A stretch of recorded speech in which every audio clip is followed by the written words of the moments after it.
Welcome back दोस्तों। Movie का नाम है 301 302। थोपड़ा देख के आप समझ गए होंगे कि ये कौन सी जात की मूवी है और ये मूवी 1995 में रिलीज हुई थी। इस मूवी के डायरेक्टर है, आप ही पढ़ लो क्योंकि मेरा व्रत है, आप जानते हो ना। और ये एक क्लासिकल सस्पेंस थ्रिलर मूवी है। इस मूवी को कनाडा में भी रिलीज किया गया था, कन्नड़ा नहीं कनाडा। और उस मूवी का नाम था कंपल्शन और वो मूवी 2013 में रिलीज हुई थी। लेकिन उस मूवी को उतना अच्छा रिस्पांस नहीं मिला। तो जब मैं ये मूवी देख रहा था तो मुझे आमिश की याद आई। आमिश वो असामिस मूवी याद है आपको? तो खैर चलिए पहले इस मूवी का ओवरव्यू बताता हूँ। एक अपार्टमेंट में दो औरतें रहती है। एक औरत 301 में रहती है और दूसरी औरत 302 में रहती है। एक दिन 302 में जो औरत रहती है वो मिसिंग हो जाती है और उसी की पूछताछ करने के लिए एक डिटेक्टिव 301 के पास आता है। तो इस तरह से मूवी कुछ फ्लैशबैक कुछ प्रेजेंट में चलती रहती है और मूवी के एंड में हमको पता चलता है कि आखिरकार 302 के साथ क्या हुआ। तो खैर चलिए बिना टाइम वेस्ट किए लेट्स गेट स्टार्ट। तो मूवी की शुरुआत होती है एक अपार्टमेंट से जिसका नाम है अपार्टमेंट न्यू होप बायो, जहाँ पर एक डिटेक्टिव 301 रूम के पास आकर घंटी बजाने लगता है और उस औरत से कहता है 302 में जो औरत रहती है मैं उसके बारे में पूछताछ करने के लिए आया हूँ और मैं एक डिटेक्टिव हूँ, क्या मैं अंदर आ सकता हूँ? तो दोस्तों यहाँ पर मैं इन लोगों के नेम्स के बजाय इनके फ्लैट नंबर से ही मैं आपको स्टोरी एक्सप्लेन करूंगा। तो अंदर आने के बाद वो डिटेक्टिव 301 से पूछता है 302 में जो औरत रहती थी वो मिसिंग में है, उसी के बारे में मैं इन्वेस्टिगेशन कर रहा हूँ, क्या तुम उस औरत के बारे में मुझे कुछ डिटेल्स दे सकती हो? तो इसी तरह बातों ही बातों में 301 उस डिटेक्टिव से कहती है 302 को फूड और सेक्स से एलर्जी है, वो कुछ भी खाती वॉमिटिंग कर देती थी। तो इसी तरह वो डिटेक्टिव 301 के घर को ऑब्जर्व करने लगता है। वो घर कम रेस्टोरेंट ज्यादा लगता है, मतलब 301 हमेशा कुछ न कुछ पकाती रहती है। अबे इससे अच्छा होता ये एक रेस्टोरेंट खोल ले, लॉकडाउन में पैसे तो आते। उसके बाद वो डिटेक्टिव 302 में जाता है उस फ्लैट का जायजा लेने के लिए। वहाँ पर उसको एक कंप्यूटर और ढेर सारे बुक्स नजर आते हैं। तो इस डिटेक्टिव को वही अलमारी में एक दवाई मिलती है और वो है एनोरेक्सिया नाम की दवाई। एनोरेक्सिक मतलब फूड से एलर्जी होना। ये चीज हमारे में भी पाई जाती है, मतलब कुछ लोगों को कुछ खाना हजम नहीं होता, उसी चीज को हम एनोरेक्सिक कहते हैं। उसी तरह वो डिटेक्टिव टेबल्स पर कुछ पेपर्स देखता है और उन पेपर्स को लेकर पढ़ने लगता है। इन पेपर्स को देखकर डिटेक्टिव को पता चलता है कि 302 एक राइटर है। 302 बुक लिखने की कोशिश कर रही थी कि तभी वहाँ पर 301 आती है और यही बात वो उस डिटेक्टिव को बताने लगती है कि 302 एक राइटर थी। वो हमेशा अपने कंप्यूटर में अपने पेपर्स में कुछ न कुछ लिखती रहती थी। तो देखते ही देखते सीन फिर से फ्लैशबैक में जाता है, जहाँ पर एक दिन 302 अपने काम में बिजी रहती है। उसी तरह 302 को कुछ एडिटर्स के कॉल आते रहते हैं, लेकिन 302 उन कॉल्स को लिफ्ट नहीं करती।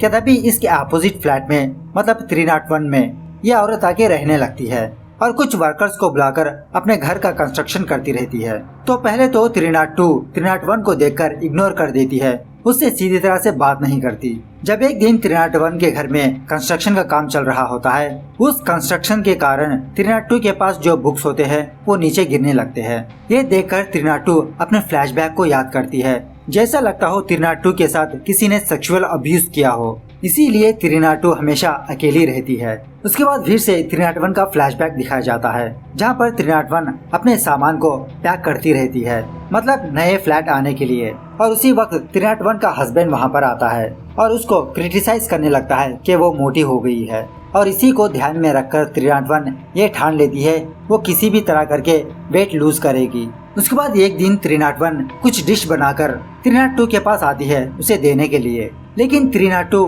उस फूड की स्मेल सूंघते ही उसको वॉमिटिंग होने लगती है। वो वॉशरूम में जाकर वॉमिटिंग करने लगती है। खाने की तो दूर की बात, सिर्फ उसके खाने की स्मेल से ही उसे वॉमिटिंग होने लगती है। उसके बाद 301 अपना फ्रीडम आने के लिए अपने आप में सेलिब्रेट करने लगती है, मतलब 301 का डिवोर्स हो चुका है, इसीलिए 301 नए फ्लैट शिफ्ट हुई है। और सेलिब्रेशन करने के बाद 301 ये रेजोल्यूशन लेती है कि वो किसी भी तरह करके वेट लूज करेगी। और देखो ये होता है रेजोल्यूशन, मतलब रेजोल्यूशन लेने के कुछ ही सेकंड बाद ये अपने मुंह में खाना ठोसते ही जाती है, ऐसे वेट लूज किया जाता है वे।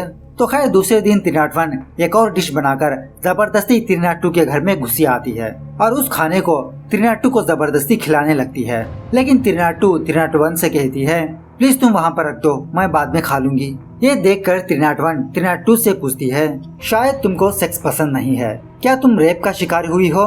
यह सुनने के बाद 302 को फिर से वॉमिटिंग आने लगती है और वो फिर से वॉशरूम में जाती है वॉमिटिंग करने के लिए। इसी दरमियान में 301 उस टेबल पर कुछ पेपर्स पड़े हुए रहते हैं, उन पेपर्स को लेकर पढ़ना शुरू करती है और 302 सेक्स के बारे में कुछ आर्टिकल लिख रही होती है।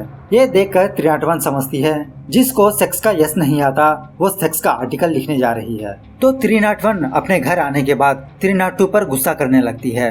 वो सोचने लगती है उसने मेरे खाने को देखकर वॉमिटिंग किया, अब देखो मैं तुम्हारा क्या हाल करती हूँ। इस तरह से रोज 301 कुछ न कुछ नई डिश पकाती और 302 को देने लगती, लेकिन 302 एक डिश को भी खाती नहीं।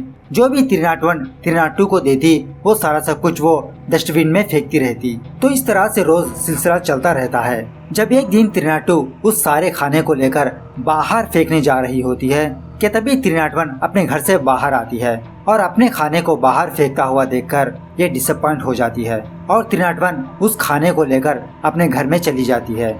फिर थोड़ी देर बाद 301 उस खाने को लेकर 302 के पास आती है और उस गंदे खाने को टेबल्स में परोसने लगती है और जबरदस्ती 302 के मुंह में ठोसने लगती है। 301 को समझाने लगती है, प्लीज मेरे साथ तुम ऐसा मत करो, मेरी बॉडी खाने को एक्सेप्ट नहीं करता, प्लीज मेरी बात समझो। तो उस वक्त तो 301 चुप हो जाती है और दूसरे ही दिन 302 को अपने घर इनवाइट करती है और उसे सॉरी बोलने लगती है और बहुत ही इज्जत के साथ चेयर पर बैठने के लिए कहती है। जब 302 बैठ जाती है तो 302 से कहती है, मैंने तुम्हारे लिए एक स्पेशल डिश बनाया है, तुम्हें इस चीज को टेस्ट करना ही होगा। वो डिश और कुछ नहीं एक कांटों का पौधा होता है और 301 उस पौधे को टमाटो सॉस में डुबाकर 302 के मुंह में घुसेड़ने लगती है। उसके बाद 302 की फ्लैशबैक स्टोरी दिखाई जाती है जहाँ पर 302 एक बच्ची होती है। उसी तरह 302 स्कूल पढ़ रही होती है। 302 की एक माँ और इसका एक स्टेप फादर होता है और ये फैमिली एक बुच्चर शॉप चला रहे होते हैं, मतलब गोश्त काटने का काम। 302 की माँ को पैसों से बहुत प्यार है और इसीलिए 302 की माँ दूसरी शादी कर ली। एक दिन 302 जब अपने कमरे में सो रही होती है तो इसका स्टेप फादर आकर इसको सेक्सुअली अब्यूज करने लगता है, इसका फायदा उठाने लगता है, लेकिन उस वक्त 302 कुछ भी कर नहीं पाती। तो एक दिन 302 की माँ पैसे जमा करने के लिए बैंक जाती है और उसी वक्त 302 को अकेला पाकर इसका स्टेप फादर फिर से इस पर जबरदस्ती करने लगता है। 302 इस आदमी से बचने के लिए गोश्त के फ्रीजर में जाके छुप जाती है। तभी उसी वक्त गोश्त लेने के लिए एक औरत और उसकी एक छोटी बच्ची आती है। ऑफ कोर्स 302 का स्टेप फादर गोश्त काटने के लिए फ्रीजर ओपन करता है तो मौके का फायदा उठाकर 302 चुपके से बाहर आ जाती है। उसको बाहर आता हुआ देखकर वो छोटी बच्ची इसको देख लेती है और उसे पूछती है, क्या तुम हाइड एंड सीक गेम खेल रही हो? तो 302 वहाँ से चली जाती है, लेकिन वो बच्ची एक खेल समझकर उस फ्रीजर को ओपन करके उस फ्रीजर में जाके बैठ जाती है। तो रात होने के बाद 302 की माँ घर आती है और 302 की माँ को पता है कि इसका पति इसकी बेटी के साथ क्या कर रहा है, लेकिन पैसों की लालच में ये चुप रहती है। उसी वक्त जो सुबह में गोश्त लेने आई थी वो औरत अपनी बच्ची को ढूंढते हुए 302 के घर के पास आती है। यह सुनने के बाद 302 की माँ कहती है, तुम्हारे बच्ची हमारे यहाँ पे कैसे रहेगी? तो इन दोनों को बात करते हुए 302 सुन लेती है और फौरन अपने बिस्तर से उठकर उस फ्रीजर को ओपन करती है, लेकिन तब तक देर हो चुकी होती है, वो बच्ची मर चुकी होती है। तो इसीलिए 302 को खाना और सेक्स से एलर्जी है। यही बात वो 301 को समझाने लगती है। तो 302 की स्टोरी जान लेने के बाद 302 से सॉरी कहती है और उसे कहती है, तुम फिक्र मत करो, मैं तुम्हारे लिए एक अच्छी डिश बनाऊंगी जो तुम्हारी बॉडी एक्सेप्ट कर सके।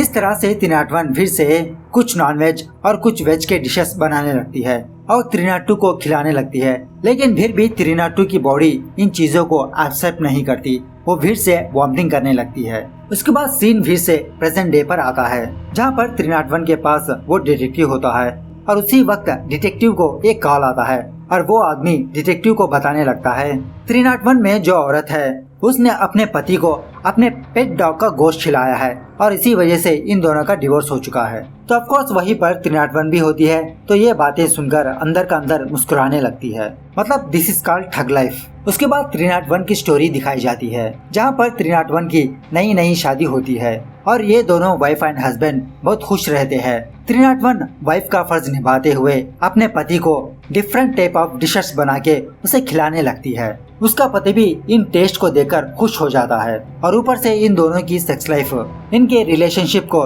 4 चांद लगा देती है। तो जैसे जैसे दिन बीतते जाते हैं तो इन दोनों का रिलेशनशिप फीका पड़ने लगता है। पहले 301 का पति इसकी खाने की तारीफ करता था, लेकिन अब नहीं। जब भी 301 अपने पति को खाना देती वो हर वक्त यही क्वेश्चन पूछती, इसका टेस्ट कैसा है, उसका टेस्ट कैसा है, और लाऊं क्या, और खाओगे क्या।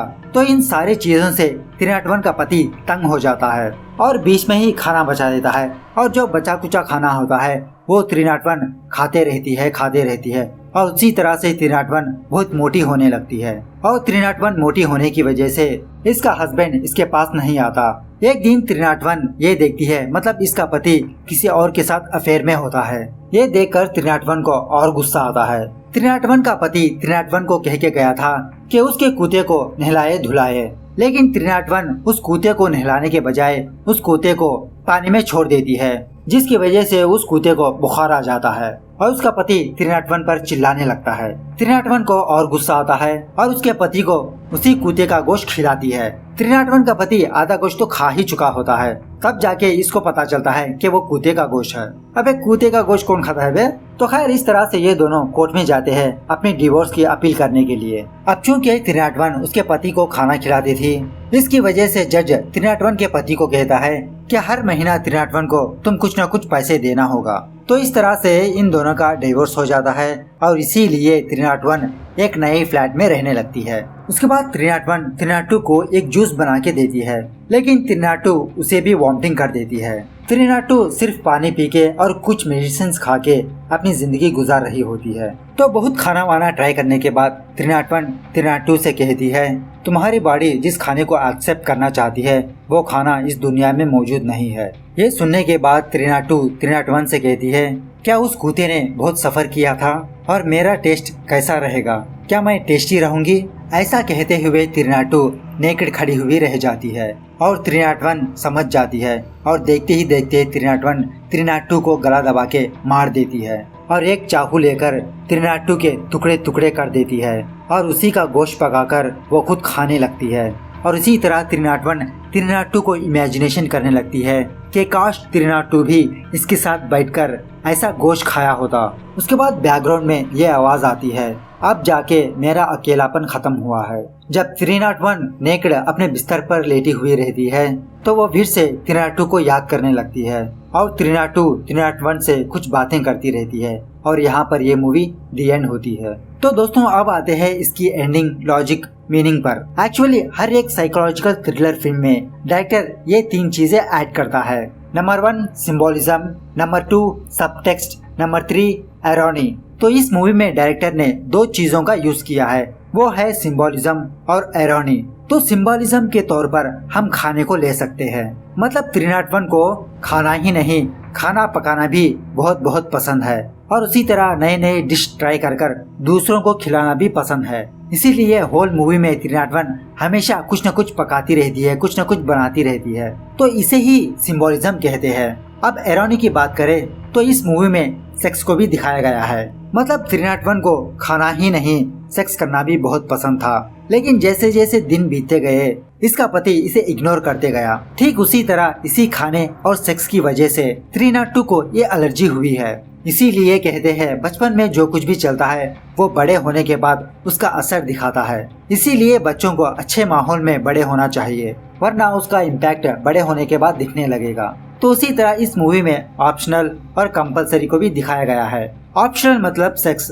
सेक्स एक नेचर का सिस्टम है, उसके बिना हम जिंदा रह सकते हैं, वो बस एक सिस्टम है। लेकिन जब खाने की बात आती है, मतलब कंपलसरी की बात आती है, तो हम इंसानों को खाना खाना बहुत ही इम्पोर्टेंट है, वरना हम मर सकते हैं। तो 302 ने यही सोचा, वो जीते जी मर चुकी है और 301 से कहा उसे मार दे। उसी तरह इन दोनों की बातों ही बातों में एक बार 301 302 से कहती है, मुझे मेरे पति पर इतना गुस्सा आया कि मैं उसे काट के उसी का गोश्त खा लूं और उसका गोश्त का टेस्ट मैं चखना चाहती हूँ। मतलब इनडायरेक्टली 301 इंसानों का गोश्त टेस्ट करना चाहती है। तो एंडिंग में इन दोनों की ख्वाहिश भी पूरी हो चुकी है, मतलब 302 इस दुनिया से चली गई है और उसी तरह जाते जाते 301 की ख्वाहिश पूरी करके गई है। तो कहने को तो बहुत कुछ है, वीडियो लंबी हो जाएगी।